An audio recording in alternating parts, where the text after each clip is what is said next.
Hey guys, it's Luch, and this week we're going to talk about the documentary about Jay's Longhorn, which was a club in Minneapolis that for me almost felt like an urban legend because I'd been hearing about it for years and years, and no one could quite pinpoint exactly where it was in Minneapolis. People had sort of different stories, but the documentary does a fabulous job of telling you exactly where it was and how it came about.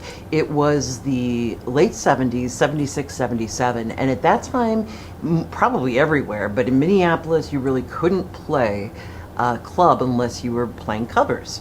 And clearly at that time, music was changing, as it always is, and there were a lot of musicians in town who thought, I don't want to play Boston. I want to play my own stuff. So, with a bunch of tastemakers and record store owners and Andy Schwartz from the New York Rocker, it was sort of like, let's search out Minneapolis's own CBGBs. And they found it in Jay's Longhorn. So the documentary, it goes into the space. There's not a ton of actual filmed footage of the club, but there are plenty of still photographs. And one cool thing is that sometimes they'll have a still photograph and then they'll be able to speak live to the person who was in that photograph. A lot of your favorite, local legends, the Suburbs, the Suicide Commandos, the Hipsters, the Batson Brothers, Terry Katzman, Peter Jesperson, all of the players, Lori Barbero, and I think it's powerful because it's something that was really just short-lived. It was 77 to like 81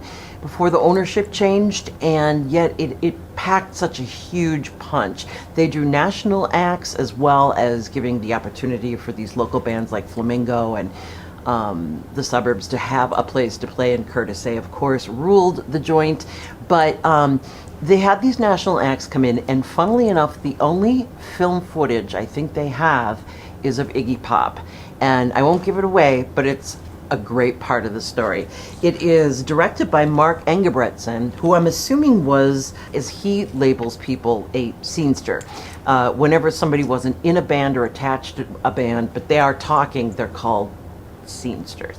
So you can see this. This is what's very cool. It's been a long time in the making as well. There's a screening at the Minnesota History Center tonight at 7 o'clock. That will be followed by a panel discussion and Q&A after the screening. So there's a DVD release coming. There's a reunion concert. That's happening at the Parkway Theater on Saturday, November 30th with Fingerprints, Flamingo, Suicide Commandos, the Hipsters, Curtis A, deleted scenes, and bonus clips from the film Between Acts. It's Jay's Longhorn. Let's make a scene.